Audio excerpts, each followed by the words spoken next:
Jacob envoya devant lui des messagers à son frère Ésaü, au pays de Séhir, dans la campagne d'Édom. Il leur donna cet ordre: Voici ce que vous direz à mon seigneur Ésaü, ainsi parle ton serviteur Jacob, j'ai séjourné chez Laban et je suis attardé jusqu'à présent, j'ai des béhus, des ânes, du petit bétail, des serviteurs et des servantes, et j'envoie l'annoncer à mon seigneur, pour obtenir ta faveur. Les messagers revinrent auprès de Jacob en disant: Nous sommes allés vers ton frère Ésaü, il est aussi en marche à ta rencontre, avec 400 hommes. Jacob fut tout saisi de crainte et d'angoisse. Il partagea en deux camps les gens qui étaient avec lui, ainsi que le petit et le gros bétail, et les chameaux. Il dit: Si Ésaü vient abattre l'un des camps, le camp qui restera pourra s'échapper. Jacob dit: Dieu de mon père Abraham, Dieu de mon père Isaac, Éternel, qui m'a dit: Retourne dans ton pays et dans ta patrie, et je te ferai du bien. Je suis trop petit pour toute la bienveillance et pour toute la fidélité que tu as témoignée à l'égard de ton serviteur, car j'ai passé ce Jourdain avec mon bâton et maintenant je forme deux camps. Délivre-moi, je te prie, de la main de mon frère, de la main d'Ésaü. Car je crains qu'il ne vienne, et qu'il ne me frappe, ainsi que la mère et les enfants. Et toi, tu m'as dit: Je te ferai du bien et je rendrai ta descendance comme le sable de la mer qui est innombrable. C'est là que Jacob passa la nuit. Il prit de ceux qui étaient venus en sa possession pour faire un présent à son frère Ésaü, 200 chèvres et 20 boucs, 200 brebis et 20 béliers, 30 femelles de chameaux, avec leurs petits qu'elles allaitaient, 40 vaches et 10 taureaux, 20 ânesses et 10 ânes. Il les remit à ses serviteurs, troupeau par troupeau séparément, et il dit à ses serviteurs: Passez devant moi et mettez un intervalle entre chaque troupeau. Il donna cet ordre au premier: Quand mon frère Ésaü te rencontrera et te demandera: À qui es-tu? Où vas-tu? Et à qui appartient ce troupeau devant toi? Tu répondras: À ton serviteur Jacob, c'est un présent qu'il envoie à mon seigneur Ésaü. Le voici lui-même qui nous suit. Il donna le même ordre au second, au troisième et à tous ceux qui suivaient les troupeaux: C'est ainsi que vous parlerez à mon seigneur Ésaü, quand vous le trouverez. Vous direz: Voici ton serviteur Jacob qui vient aussi derrière nous. Car il se disait: Je l'apaiserai par ce présent qui va devant moi, ensuite je le verrai en face, et peut-être m'accueillera-t-il favorablement. Le présent passa devant lui, et il resta cette nuit-là dans le camp. Il se leva la même nuit, prit ses 2 femmes, ses 2 servantes et ses 11 enfants, et passa le gué de Yabok. Il les prit, leur fit passer le torrent et le fit passer à ceux qui lui appartenaient. Jacob resta seul. Alors un homme se battit avec lui jusqu'au lever de l'aurore. Voyant qu'il ne pouvait le vaincre, il le frappa à l'articulation de la hanche, et l'articulation de la hanche de Jacob se démit pendant qu'il se battait avec lui. L'homme dit: Laisse-moi partir, car l'aurore se lève. Jacob répondit: Je ne te laisserai point partir sans que tu me bénisses. L'homme lui dit: Quel est ton nom? Il répondit: Jacob. L'homme reprit: Jacob ne sera plus le nom qu'on te donnera, mais Israël, car tu as lutté avec Dieu et avec des hommes, et tu as été vainqueur. Jacob l'interrogea en disant: Je t'en prie, indique-moi ton nom. Il répondit: Pourquoi demandes-tu mon nom? Et il le bénit là. Jacob donna à cet endroit le nom de Péniel, car, dit-il, j'ai vu Dieu face à face, et mon âme a été préservée. Le soleil se levait lorsqu'il passa Penouël. Jacob boitait de la hanche. C'est pourquoi, jusqu'à ce jour, les fils d'Israël ne mangent pas le tendon qui est à l'articulation de la hanche, car Dieu atteignit Jacob à l'articulation de la hanche, au tendon. Jacob leva les yeux et vit arriver Ésaü accompagné de 400 hommes. Il répartit les enfants entre Léa, Rachel et les 2 servantes. Il plaça en avant les servantes avec leurs enfants, ensuite Léa avec ses enfants, et ensuite Rachel avec Joseph. Lui-même passa devant eux et se prosterna en terre 7 fois, jusqu'à ce qu'il soit tout près de son frère. Ésaü courut à sa rencontre, il l'embrassa, se jeta à son cou et lui donna un baiser, et ils pleurèrent. Ésaü, levant les yeux, vit les femmes et les enfants et dit: Qui sont ceux que tu as là? Jacob répondit: Ce sont les enfants que Dieu dans sa grâce a donnés à ton serviteur. Les servantes s'approchèrent, elles et leurs enfants, et se prosternèrent. Léa et ses enfants s'approchèrent aussi et se prosternèrent, ensuite Joseph et Rachel s'approchèrent et se prosternèrent. Ésaü dit: À quoi destines-tu tout ce camp que j'ai rencontré? Jacob répondit: À obtenir la faveur de mon Seigneur.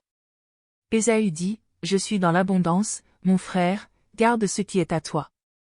Alors Jacob répondit, non, je t'en prie, si j'ai obtenu ta faveur accepte de ma main mon présent, car c'est pour cela que j'ai regardé ta face comme on regarde la face de Dieu, et tu m'as bien accueilli.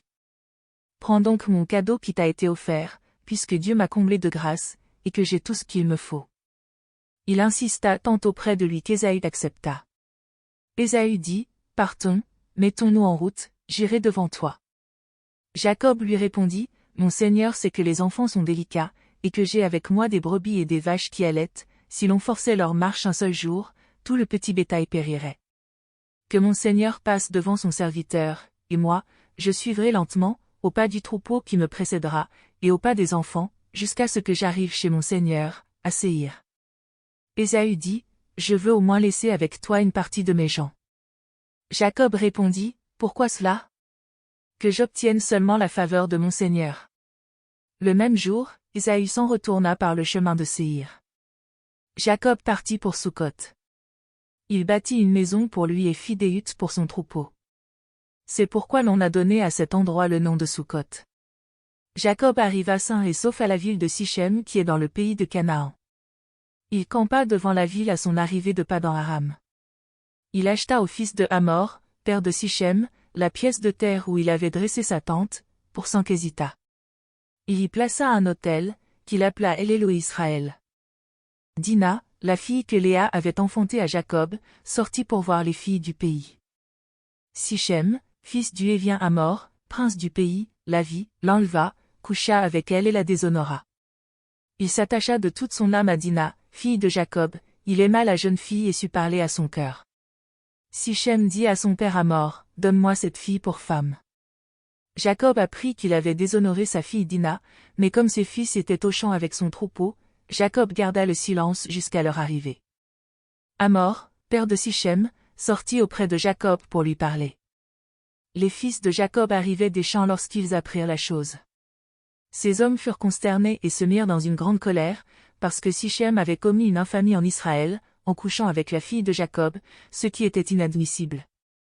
Hamor leur adressa la parole en ces termes, « Mon fils Sichem s'est épris de toute son âme pour votre fille, donnez-la lui pour femme, je vous en prie.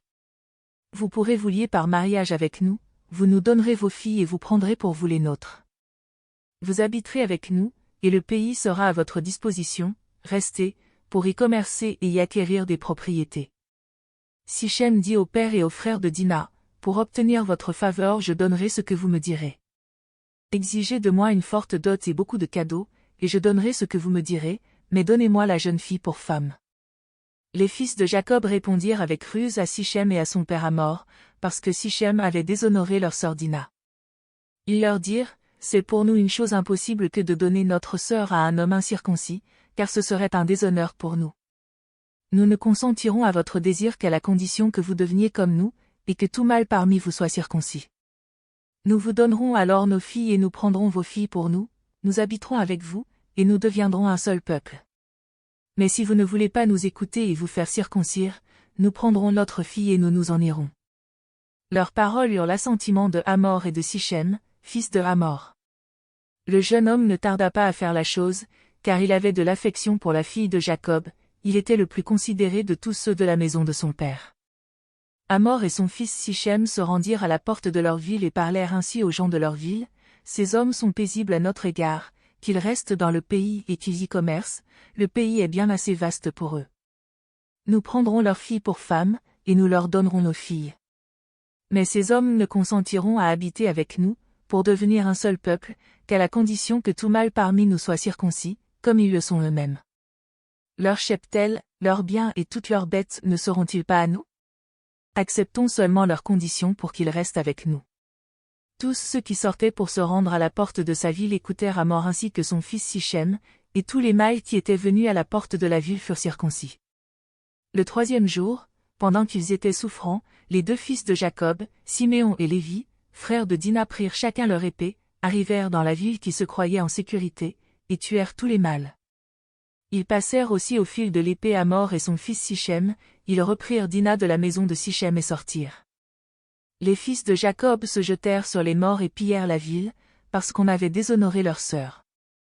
Ils prirent leurs petits et leurs gros bétail, leurs ânes, ceux qui étaient dans la ville et ceux qui étaient à la campagne, ils capturèrent et pillèrent toutes leurs richesses, leurs enfants et leurs femmes, ainsi que tous ceux qui se trouvaient dans les maisons. Alors Jacob dit à Siméon et à Lévi, vous me causez du souci, en me rendant odieux aux habitants du pays, aux Cananéens et aux Phéréziens. Je n'ai, moi, qu'un petit nombre d'hommes, ils se rassembleront contre moi, ils me frapperont, et je serai détruit, avec ma famille. Ils répondirent, va-t-on traiter notre sœur comme une prostituée? Dieu dit à Jacob, lève-toi, monte à Béthel et habite Y, là tu feras un autel au Dieu qui t'apparut, lorsque tu étais en fuite devant ton frère Ésaü. Jacob dit à sa famille et à tous ceux qui étaient avec lui, ôtez les dieux étrangers qui sont au milieu de vous, purifiez-vous et changez de vêtements. Nous nous lèverons et nous monterons à Béthel, là je dresserai un autel au Dieu qui m'a répondu au jour de ma détresse et qui a été avec moi pendant le voyage que j'ai fait. Ils donnèrent à Jacob tous les dieux étrangers qui étaient entre leurs mains ainsi que leurs boucles d'oreilles. Jacob les enfouit sous le térébinthe qui est près de Sichem. Ensuite ils partirent. La terreur de Dieu se répandit sur les villes environnantes et l'on ne poursuivit pas les fils de Jacob. Jacob arriva, lui et tous ceux qui étaient avec lui, à Luz qui est Béthel, dans le pays de Canaan. Il bâtit là un autel, et il appela cet endroit, El Béthel, car c'est là que Dieu s'était révélé à lui lorsqu'il était en fuite devant son frère. Déborah, nourrice de Rebecca, mourut, elle fut ensevelie au-dessous de Béthel, sous le chêne qu'on a appelé du nom de chêne des pleurs. Dieu apparut encore à Jacob, après son arrivée de Padan-Aram, et il le bénit. Dieu lui dit, ton nom est Jacob. Mais on ne te donnera plus ce nom de Jacob. Ton nom sera Israël. Il lui donna ainsi le nom d'Israël. Dieu lui dit, je suis le Dieu Tout-Puissant. Sois fécond et multiplie-toi. Une nation et une foule de nations naîtront de toi. Et des rois sortiront de tes reins. Le pays que j'ai donné à Abraham et à Isaac. Je te le donnerai. Et à ta descendance après toi. Je donnerai ce pays. Dieu s'éleva au-dessus de lui à l'endroit où il lui avait parlé. Jacob plaça une stèle à l'endroit où Dieu lui avait parlé, une stèle de pierre, sur laquelle il fit une libation et versa de l'huile. Jacob donna le nom de Béthel à l'endroit où Dieu lui avait parlé. Ils partirent de Béthel, et il y avait encore une certaine distance jusqu'à Ephrata, lorsque Rachel accoucha. Elle eut un accouchement pénible, et pendant les douleurs de l'accouchement, la sage-femme lui dit, sois sans crainte, car tu as encore un fils. Comme elle allait rendre l'âme, car elle était mourante, elle l'appela du nom de Benoni, mais son père l'appela Benjamin. Rachel mourut et fut ensevelie sur le chemin d'Ephrata, qui est Bethléem. Jacob plaça une stèle sur son tombeau, c'est la stèle funéraire de Rachel, qui existe encore aujourd'hui. Israël partit et planta sa tente au-delà de Migdal-Éder.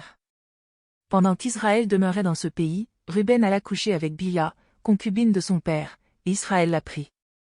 Les fils de Jacob étaient 12, fils de Léa, Ruben, premier-né de Jacob, Siméon, Lévi, Juda, Issachar et Zabulon.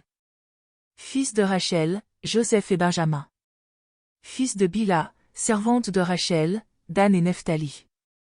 Fils de Zilpa, servante de Léa, Gad et Azer. Ce sont là les fils de Jacob, qui lui naquirent à Padan-Aram. Jacob arriva auprès de son père Isaac, à Mamré, à Kiriath-Arba, qui est Hébron, où Abraham et Isaac avaient immigré. La durée de la vie d'Isaac fut de 180 ans. Il expira. Il mourut et fut réuni à ses ancêtres décédés, âgés et rassasiés de jours. Ses fils Ésaü et Jacob l'ensevelirent. Voici la postérité d'Ésaü, qui est Édom. Ésaü prit ses femmes parmi les Cananéennes, Ada, fille d'Élon, le Hittite, Olibama, fille de Anna, fille de Tsibéon, le Lévien, et Basmath, fille d'Ismaël, sœur de Nébaïoth. Ada enfanta à Ésaü Éliphaz, Basmath accoucha de Réuel, et Olibama accoucha de Yehush, Yaélam et Korah. Ce sont là les fils d'Ésaü, qui lui naquirent dans le pays de Canaan. Ésaü prit ses femmes, ses fils et ses filles, toutes les personnes de sa maison, son cheptel, tout son bétail, et tout le bien qu'il avait acquis au pays de Canaan, et il s'en alla vers un autre pays, loin de son frère Jacob.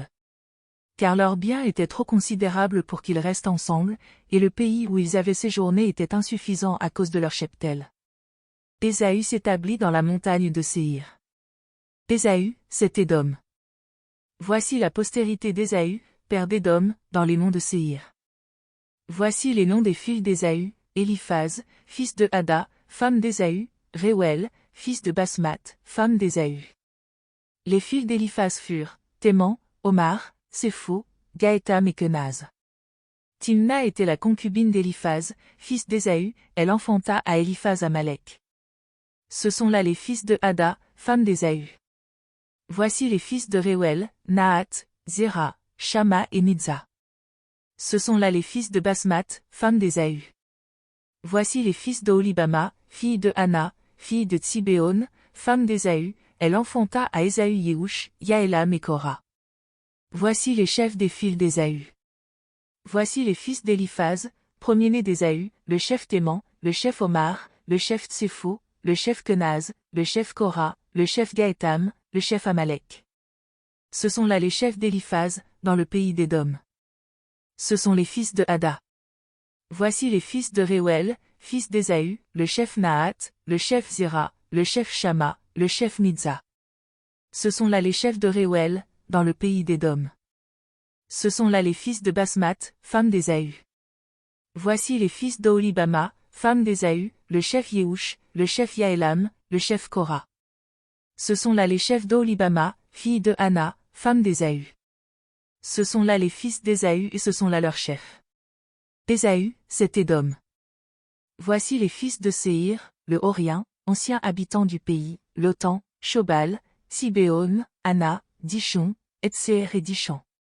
Ce sont là les chefs des Horiens, fils de Séhir, dans le pays d'Édom.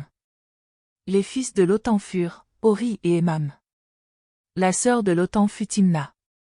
Voici les fils de Shobal, Alvan, Manahat, Ibal, Shépho et Onam. Voici les fils de Tsibéon, Ava et Anna. Cette Anna trouva les sources chaudes dans le désert, quand il faisait paître les ânes de Tsibéon, son père. Voici les fils de Anna, Dishon et Oholibama, fille de Anna.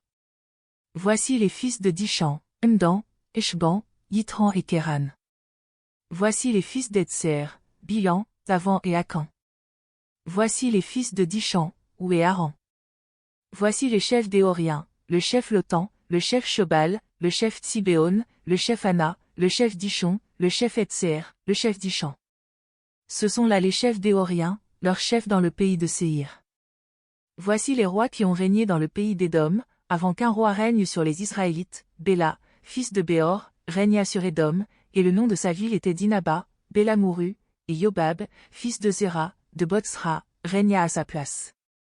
Yobab mourut, et Husham, du pays des Thémanites, régna à sa place. Husham mourut, et Hadad, fils de Bédad, régna à sa place. C'est lui qui bâtit Madian dans la campagne de Moab. Le nom de sa ville était Avith. Hadad mourut, et Samla, de Masréka, régna à sa place. Samla mourut, et Saul, de Rehoboth du fleuve régna à sa place. Saul mourut, et Balanan, fils d'Akbor, régna à sa place. Balanan, fils d'Akbor, mourut, et Hadar régna à sa place. Le nom de sa ville était Paou, et le nom de sa femme Méhétabéel, fille de Matré, fille de Mézahab. Voici les noms des chefs d'Ésaü, selon leur clan, selon leur territoire et d'après leur nom: le chef Timna, le chef Alva, le chef Yétet, le chef Oholibama, le chef Éla, le chef Pinon, le chef Kenaz, le chef Théman, le chef Mitsar, le chef Magdiel, le chef Hiram. Ce sont là les chefs d'Édom, avec leurs habitations, dans le pays qu'ils possédaient. C'est là Ésaü, ancêtre d'Édom.